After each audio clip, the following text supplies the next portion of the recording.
Kenapa Allah Subhanahu Wa Taala sebutkan Al-Aqsa dalam ayat ini sedangkan Masjid Al-Aqsa belum dibina? Kenapa Allah Subhanahu Wa Taala kaitkan antara Masjidil Haram dan juga Masjid Al-Aqsa? Kenapa Allah Subhanahu Wa Taala takdirkan Nabi Muhammad SAW untuk naik ke langit? Sebelum itu baginda berhenti dulu ke Masjid Al-Aqsa, sedangkan Allah Subhanahu Wa Taala boleh sahaja menaikkan terus dari Mekah terus ke langit tanpa berhenti di Masjid Al-Aqsa. Dan banyak lagi persoalan-soalan penting yang saya akan jawab dalam episod kali ini. Teruskan bersama kami.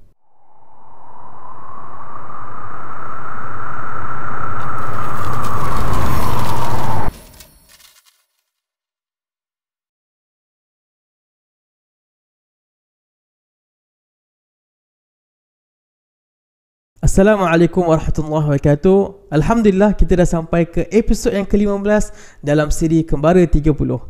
InsyaAllah dalam ayat ini saya akan kongsikan ayat pertama dalam surah Al-Isra.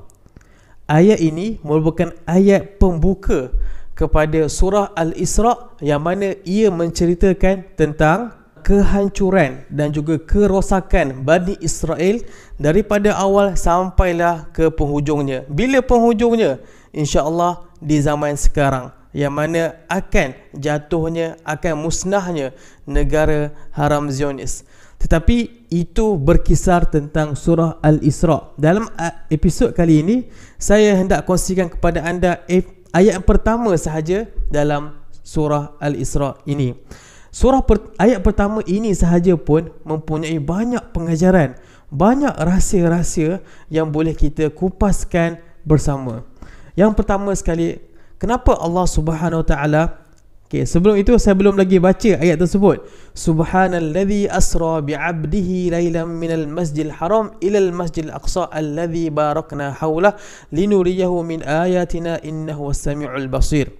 Terjemahannya adalah, Maha Suci Allah yang telah menjalankan hambanya Muhammad pada malam hari dari Masjid Haram ke Masjid Al-Aqsa yang kami berkati sekelilingnya untuk memperlihatkan kepadanya tanda-tanda kekuasaan kebesaran kami. Sungguhnya Allah jualah yang maha mendengar lagi maha mengetahui. Perhatikan betul-betul. Dalam ayat ini Allah Subhanahu Wa Taala memulakan firman-Nya dengan subhan, dengan maha suci Allah. Subhanalladzi asra bi'abdihi lailan minal masjidil haram. Kenapa Allah Subhanahu Wa Taala memulakan ayat ini dengan subhan? Ulama tafsir telah tulis banyak perkara tentang perkara ini. Penonton yang dikasihi oleh Allah Subhanahu Wa Taala, hikmah kenapa Allah Subhanahu Wa Taala memulakan ayat ini dengan subhan yang bermaksud maha suci Allah, supaya walaupun dalam peristiwa Isra Mi'raj ini Nabi Muhammad SAW melalui satu pengalaman yang tidak ada manusia pun pernah laluinya sepanjang sejarah manusia. Kita mungkin pernah dengar kisah-kisah yang mana para wali Allah jalan atas air, mungkin terbang. Entah betul ke tidak kisah ini, kita tak tahu. Kita pernah dengar orang-orang yang soleh, mereka solat di Mekah, tetapi mereka sebenarnya tinggal di Malaysia. Tak tahu cerita ini benar ke tidak, tapi kita pernah dengar kisah-kisah sebegini rupa. Dan disebabkan kisah-kisah sebegini rupa, kisah-kisah yang kita panggil khawariqul ada, kisah-kisah yang di luar kebiasaan, kita mengkagumi orang tersebut, kita angkat orang tersebut, kita meletakkan ataupun kita melihat orang tersebut di kedudukan yang tinggi, kedudukan mulia, disebabkan pengalaman-pengalaman atau peristiwa-peristiwa yang luar biasa. Tetapi apa yang dilalui oleh Rasulullah SAW adalah sesuatu yang pasti. Sebab apa? Sebab ia diceritakan dalam Al-Quran. Yang kisah-kisah orang-orang yang soleh, yang dia pergi jalan atas air ke terbang ke, wallahu alam, itu kita dengar-dengar sahaja. Kita tak tahu kisah tu betul ke tidak. Kita tak tahu kisah tu boleh dipercayai atau tidak. Tidak diceritakan al-hadis, bahkan Al-Quran apatah lagi. Tetapi disebabkan kisah-kisah tersebut, mereka ni diangkat, dimuliakan. Tapi kisah pengalaman Rasulullah SAW pasti, dan dia diceritakan dalam Al-Quranul Karim. Dan pengalaman Rasulullah SAW itu tidak dilalui oleh mana-mana manusia yang pernah hidup di atas muka bumi Allah Subhanahu Wa Taala. Tidak pernah lagi.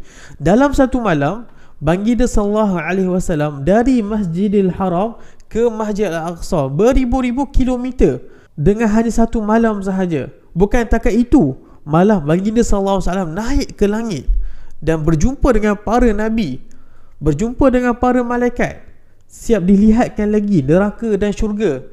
Dan pada akhirnya baginda sallallahu alaihi wasallam boleh bercakap dengan Allah Subhanahu Wa Taala. Jadi pengalaman ini adalah pengalaman yang sangat rare. Walaupun begitu, walaupun hebatnya pengalaman Nabi Muhammad sallallahu alaihi wasallam, kita kena faham, adakah Nabi Muhammad SAW paling mulia? Adakah Nabi Muhammad sallallahu alaihi wasallam paling suci? Jawapannya tidak. Sebab tu Allah SWT mulakan ayat ini, Subhanalladzi, Maha suci Allah yang menjalankan hambanya dari Masjid Haram ke Masjid Aqsa.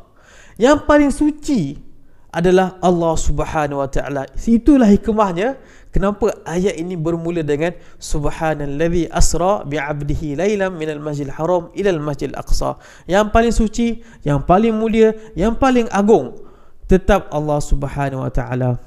Itu yang pertama. Yang kedua, kalau kita perhatikan ayat ini lagi, minal Masjidil Haram ilal Masjidil Aqsa. Ayat ini dia menggabungkan antara Masjidil Haram dan juga Masjidil Aqsa. Apa hikmah-hikmahnya? Apa rahsia-rahsianya? Kenapa Allah SWT takdirkan baginda sallallahu alaihi wasallam dari Masjidil Haram ke Masjidil Aqsa baru ke langit? Sedangkan Allah SWT Maha berkuasa, boleh sahaja mentakdirkan Nabi SAW terus naik ke langit dari Masjidil Haram. Rahsia yang pertama atau hikmah yang pertama adalah, ini adalah satu simbolik, ini adalah satu isyarat yang mana para syariat ataupun wahyu-wahyu, para nabi, para rasul yang diturunkan sebelum baginda SAW adalah di bumi Palestin. Jadi syariat-syariat yang diturunkan adalah di Palestin. Kitab-kitab suci dari Allah Subhanahu Wa Taala, Taurat, Injil, Zabur, semuanya turun di Palestin. Likullin ja'alna minkum syir'atan wa minhaja. Dan kami jadikan kamu, setiap bangsa, setiap umat adanya syariat-syariat tertentu dan minhaj, cara-cara beribadat kepada Allah SWT dengan cara-cara yang berbeza setiap zaman dan juga setiap rasul yang diutuskan. Jadi apabila Nabi Muhammad sallallahu alaihi wasallam dari Masjidil Haram dengan wahyu yang diturunkan oleh Allah Subhanahu taala kepada baginda, dengan syariat yang diturunkan kepada baginda, dengan Al-Quran yang diturunkan kepada baginda, pergi ke Masjidil Haram, dia seolah-olah menggabungkan, dia seolah-olah menjadi isyarat gabungan antara agama Islam yang dibawa oleh Nabi Muhammad sallallahu alaihi wasallam dengan syariat-syariat yang telah diturunkan kepada para nabi Bani Israel di Palestin. Dia adalah satu gabungan. Dia adalah satu isyarat kepada apa? Kepada semua syariat-syariat yang diturunkan oleh para nabi, bahkan kepada Nabi Muhammad SAW sekalipun di Mekah, semuanya adalah agama yang satu. Inna dina indallahil Islam. Sesungguhnya satu-satunya agama di sisi Allah adalah Islam. Dan Islam itu setiap zaman, setiap rasul yang diutuskan ada syariat yang tertentu. Tapi Nabi Muhammad SAW baginda adalah nabi yang terakhir, khatimul anbiya, penutup pada segala nabi. Dan dalam peristiwa Isra wal Mi'raj ini adanya gabungan, adanya satu simbolik gabungan syariat yang diturunkan oleh Nabi Muhammad SAW dengan syariat-syariat yang terdahulu. Itu poin nombor satu. Poin yang nombor dua adalah, ini merupakan satu petanda ataupun satu message yang mana apabila kita melihat Masjidil Al-Haram, apabila kita mencintai Masjidil Haram, kita mengkagumi Masjid Al-Haram, ketahuilah bahawa dalam peristiwa Isra dan Mi'raj, apabila Nabi Muhammad SAW dari Masjidil Haram ke Masjidil Aqsa, ia menandakan bahawa Masjidil Haram juga mempunyai kepentingan yang tinggi. Masjid Al-Aqsa juga mempunyai kepentingan yang tinggi. Masjid Al-Aqsa juga, ia merupakan salah satu rumah Allah yang wajib kita sebagai umat Islam melihatnya, mengangkatnya, menyucikannya, mengagungkannya. Sebab apa? Sebab ia merupakan Masjidil Aqsa yang disebutkan dalam Al-Quran. Minal Masjidil Haram ilal Masjidil Aqsa. Disebutkan nama Al-Aqsa dalam Al-Quran. Jadi ini merupakan satu risalah, satu amaran kepada kita supaya melihat Masjid Al-Aqsa seperti mana kita melihat Masjidil Haram. Hari ini kita lihat bahawa Masjidil Haram selamat daripada sebarang penjajahan. Hari ini kita dapat merasai pengalaman umrah. Kita boleh pergi ke sana, melihat depan mata kita Mekah yang mana Allah SWT angkat, yang mana Allah SWT agungkan dalam Al-Quran. Tetapi bolehkah kita berasakan bahawa umat Islam telah selamat? Bolehkah kita rasa selesa sedangkan rumah Allah yang lain, yang mana Allah mengangkatnya juga, iaitu Masjid Al-Aqsa, sedang dijajah? Sudah tentu kita tak boleh berasa rehat dan juga berasa selesa. Jadi poin yang saya ingin sampaikan, marilah kita lihat ataupun kita mengangkat kedudukan Masjid Al-Aqsa seperti mana kita mengangkat kedudukan Masjid Al-Haram. Kedua-duanya adalah rumah Allah yang disucikan dan diagungkan oleh Allah Subhanahu Wa Taala sendiri. Poin yang nombor 3 adalah apa? Adalah apabila Nabi Muhammad SAW boleh sampai ke Masjid Al-Aqsa dengan menaikil buraq, dengan takdir Allah Subhanahu Wa Taala, dengan mukjizat yang dikurniakan oleh Allah Subhanahu Wa Taala. Ini adalah perkara yang luar biasa. Ini adalah perkara yang tidak masuk akal manusia, yang mana akal manusia ini teramatlah terbatas. Tetapi walau bagaimanapun, ia boleh dilakukan. Dengan bantuan siapa? Dengan izin siapa? Dengan izin Allah Subhanahu Wa Taala. Jadi ini menjadi satu isyarat kepada kita bahawa kalaulah kita ingin menang dalam pertempuran, kalaulah kita ingin menang melawan penjajah, melawan musuh yang telah lama menindas umat Islam, kita mesti mengharapkan siapa? Mengharapkan bantuan Allah Subhanahu Wa Taala. Kalau Nabi Muhammad SAW boleh sampai ke Masjid Al-Aqsa dengan satu malam, dengan bantuan Allah, dengan izin Allah, segalanya boleh jadi mudah dan juga boleh dicapai dan sudah pun tercapai. Begitu jugalah kalau kita ingin membebaskan Masjid Al-Aqsa. Begini jugalah kalau kita ingin sampai ke Masjid Al-Aqsa. Kita perlulah mengharapkan bantuan Allah Subhanahu Wa Taala seperti mana Nabi Muhammad SAW dapat dan juga merasai bantuan Allah Subhanahu Wa Taala. Jadi penonton yang dikasihi oleh Allah Subhanahu Wa Taala, ini 3 poin utama yang saya ingin sampaikan kepada anda daripada ayat ini.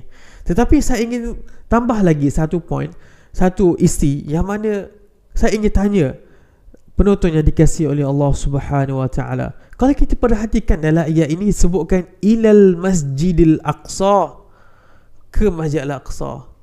Tahukah penonton yang dikasihi oleh Allah SWT bahawa ketika Nabi Muhammad SAW sampai ke Masjid Al-Aqsa dalam peristiwa Isra' dan Mi'raj, Masjid Al-Aqsa belum lagi dibina seperti hari ini. Bukan setakat itu sahaja, dalam Masjid Al-Aqsa, bukan dalam Masjid Al-Aqsa, di atas terbinanya Masjid Al-Aqsa, kemudiannya tak ada pun orang Islam, tak ada pun orang Arab. Yang adanya hanyalah penduduk manusia yang bukan menganuti agama Islam, dan mereka ketika itu di bawah penguasaan Rom Byzantine Timur. Jadi kenapa Allah Subhanahu Wa Taala sebutkan juga Al-Aqsa dalam ayat ini? Kalau kita katakan Masjidil Haram, betul, Masjidil Haram dah ada. Minal Masjidil Haram ilal Masjidil Aqsa. Masjidil Haram dah ada dah ketika itu. Kaum musyrikin Quraisy mengangkat Masjidil Haram, mereka mengangkat Kaabah, menyucikan Kaabah. Tetapi dalam masa yang sama mereka juga mensyirikkan Allah Ta'ala. Mereka meletakkan berhala-berhala yang mereka sembah di sekeliling Kaabah. Tetapi bagaimana pula ke Masjid Al-Aqsa? Masjid Al-Aqsa belum dibina.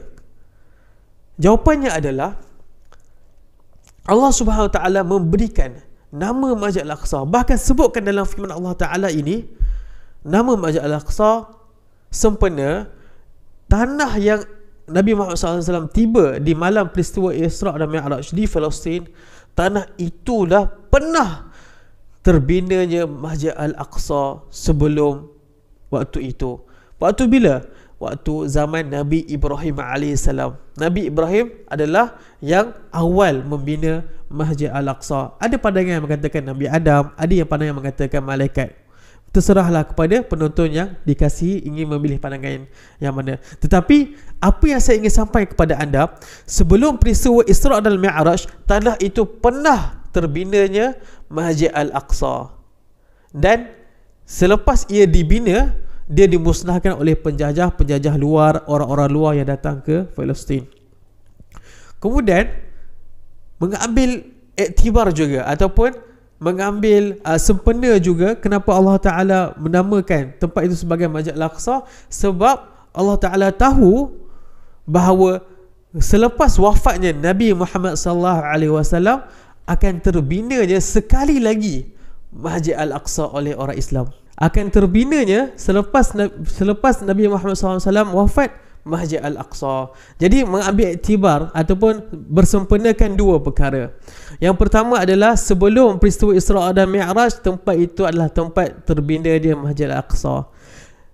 Dan selepas peristiwa Isra' dan Mi'raj juga akan terbina sekali lagi oleh umat Islam Masjid Al-Aqsa. Atas sebab inilah Allah Subhanahu Wa Taala menamakan tempat tersebut Masjid Al-Aqsa, walaupun ketika itu seperti yang saya sebutkan tadi, tak ada pun orang Islam, tak ada pun bangunan Masjid Al-Aqsa. Timbul lagi persoalan, apakah yang dimaksudkan Al-Aqsa? Dari mana ia datang? Al-Aqsa datang daripada nama itu datang daripada Allah Subhanahu Taala sendiri. Dia disebutkan di mana? Adakah dalam hadis? Tidak. Disebutkan dalam Al-Quran sendiri. Subhanalladzi asra bi'abdihi lailan minal masjidil haram ila al-masjidil aqsa. Jadi Aqsa itu, nama itu datang daripada Allah Subhanahu Wa Taala. Ia bermaksud al-ab'ad. Al-ab'ad ni maksudnya yang paling jauh. Dia paling jauh dari mana? Paling jauh daripada dua lagi masjid yang diangkat oleh Allah Subhanahu Wa Taala, iaitu Masjidil Haram dan juga Masjid An-Nabawi. Jauh dari segi mana? Dari segi lokasinya sendiri. Kalau kita lihat, Masjidil Haram dan juga Masjid Nabawi berada di tempat yang berdekatan. Kalau hari ini, ketika ini, ia berada dalam satu negara yang sama. Tetapi Masjidil Haram sejak dari zaman dulu sampai sekarang, dia berada di jarak yang jauh. Kalau kita tengok peta hari ini pun berada di negara yang berbeza. Masjid Haram, Masjid Nabawi berada di Saudi dan juga Masjid Al-Aqsa berada di Palestin. Jadi nama kedua ataupun nama selain daripada Masjid Al-Aqsa juga adalah Baitul Maqdis. Ya, nama Baitul Maqdis. Baitul Maqdis adalah nama kedua bagi Masjid Al-Aqsa. Siapa yang bagi nama Baitul Maqdis? Ia adalah Rasulullah SAW sendiri. Banyak hadis-hadis apabila Nabi SAW berkata ataupun berbincang mengenai Masjid Al-Aqsa, Nabi menyebutkan Baitul Maqdis. Sebagai contoh hadis Rasulullah SAW, farakibtuhu fasarabi hatta ataitul Baitul Maqdis, maka aku menaik burak sampailah aku sampai ke Baitul Maqdis. Dalam hadis yang lain, Nabi SAW berkata, anna Sulaiman bin Dawud bana Baitul Maqdis, sungguhnya Nabi Sulaiman SAW bin Dawud alaihi salam membina Baitul Maqdis. Jadi apabila kita membaca hadis Rasulullah SAW, Rasulullah SAW menyebut Baitul Maqdis, ia memaksudkan Masjidil Al-Aqsa. Nama yang ketiga adalah Al-Baitul Muqaddas. Baitul Muqaddas ini banyak digunakan oleh para syuara. Para syuara ini adalah adalah penulis-penulis syair. Contohnya yang ditulis oleh Imam Al-Ghazali sendiri dalam bukunya Ilal Baitul Muqaddas Ataina, kepada Baitul Muqaddas kami telah datang. Dan juga banyak lagi syair-syair lain yang saya boleh kongsikan kepada anda. Jadi ini hanyalah ringkasan yang boleh saya kongsikan kepada anda, hikmah-hikmah, rahsia-rahsia yang boleh kita dapat daripada ayat pertama dalam surah Al-Isra'. Saya sebutkan tadi, surah ini adalah surah pembuka kepada amaran Allah Ta'ala tentang kehancuran Bani Israel, insya-Allah pada zaman sekarang. Dan saya akan kongsikan perkongsian tersebut dalam episod yang ke-25 sampailah episod yang ke-30 dalam siri Kembara 30. Kita jumpa esok insya-Allah dengan izin Allah. Assalamualaikum warahmatullahi wabarakatuh.